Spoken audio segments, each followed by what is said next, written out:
پاکستان اور کرغزستان کے درمیان خوشگوار برادرانہ تعلقات ہیں۔ صدر کا دو طرفہ تعلقات کو مستحکم کرنے کے لیے اہمیت کا حامل ہے۔ وزیر اعظم شہباز شریف کا معاہدوں اور مفاہمتی یادداشتوں کے تبادلے کی تقریب سے خطاب، کہا کہ یہ دورہ مختلف شعبوں میں تعاون کے لیے اہم ہے۔ مذاکرات میں مختلف شعبوں میں تعاون، عالمی اور علاقائی امور پر گفتگو کی گئی۔ توانائی، تجارت اور روابط کے فروغ میں تعاون کو بڑھائیں گے۔ پاکستان کرغزستان بزنس فورم سے معاشی تعاون کی نئی راہیں کھلیں گی۔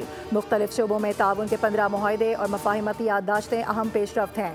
کرغزستان کے صدر صادر جاپاروف نے کہا کہ پاکستان جنوبی ایشیا میں کرغزستان کا اہم شراکت دار ہے۔ معاشی استحکام اور ترقی کے لیے کاوشیں وزیر اعظم پاکستان کے وژن کی عکاس ہیں۔ ہم نے مواصلات، ٹرانسپورٹ اور دیگر شعبوں میں صلاحیت سے استفادہ کرنا ہے۔ اس وقت 12,000 پاکستانی طلباء کرغزستان میں زیر تعلیم ہیں۔ دونوں ممالک دہشت گردی کے خاتمے کے لیے پرعزم ہیں۔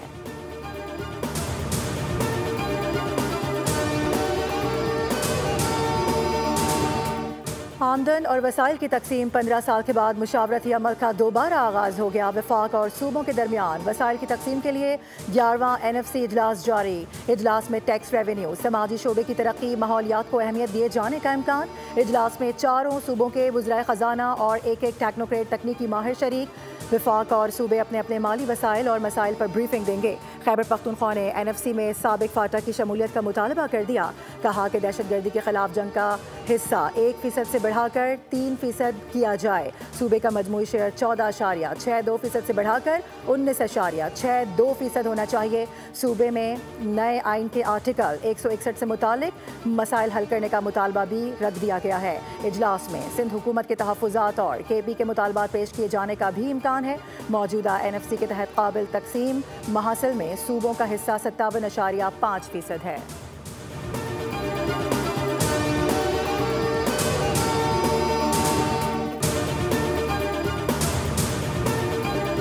امریکہ میں حملے کی منصوبہ بندی کے الزام میں گرفتار ملزم افغان شہری نکلا۔ دفتر خارجہ نے گرفتار شخص لقمان خان کے پاکستانی شہری ہونے کی تردید کر دی۔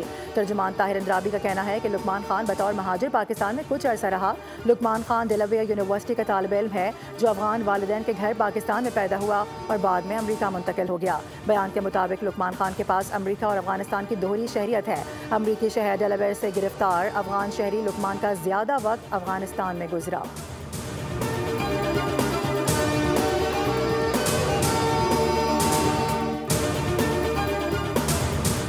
کراچی میں ہیوی ٹریفک نے ایک اور شہری کی جان لے لی۔ کشمیر روڈ کے قریب واٹر ٹینکر کی ٹکر سے موٹر سائیکل سوار جاں بحق ہو گیا۔ صبح سویرے سائٹ ایریا حبیب بینک پل کے قریب ٹریلر نے موٹر سائیکل سوار کو رون ڈالا تھا۔ حادثے میں شہری موقع پر ہی جاں بحق ہو گیا تھا۔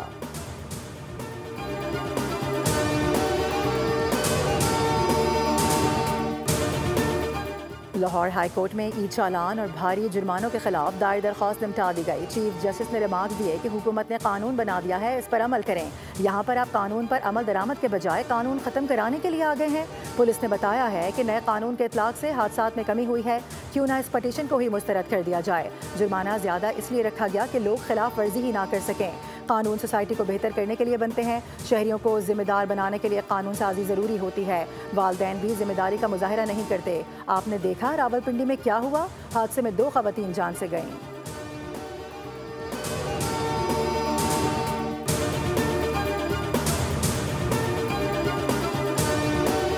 اور ستھرا پنجاب کا نیا انقلاب، روایتی جھاڑو کو خیر بات کہہ دیا گیا۔ جو بھی پنجاب میں گندگی پھیلائے گا اب جرمانے کی سزا پائے گا۔ پنجاب میں پہلی مرتبہ صفائی کے لیے جدید electric vehicles waste to value project کے تحت جرمانے کیے جائیں گے۔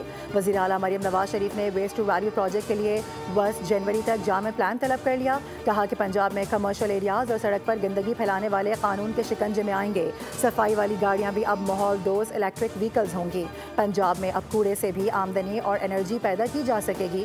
مریم نواز نے کہا کہ صفائی کا اتنا بڑا نظام کسی معجزے سے کم نہیں ہے۔ شہروں اور دیہات کی صفائی کا جامع نظام برسوں پہلے ہو جانا چاہیے تھا۔ صوبے بھر میں ستھرا پنجاب پر عوام کی طرف سے اچھے کام کا مثبت فیڈ بیک آیا ہے۔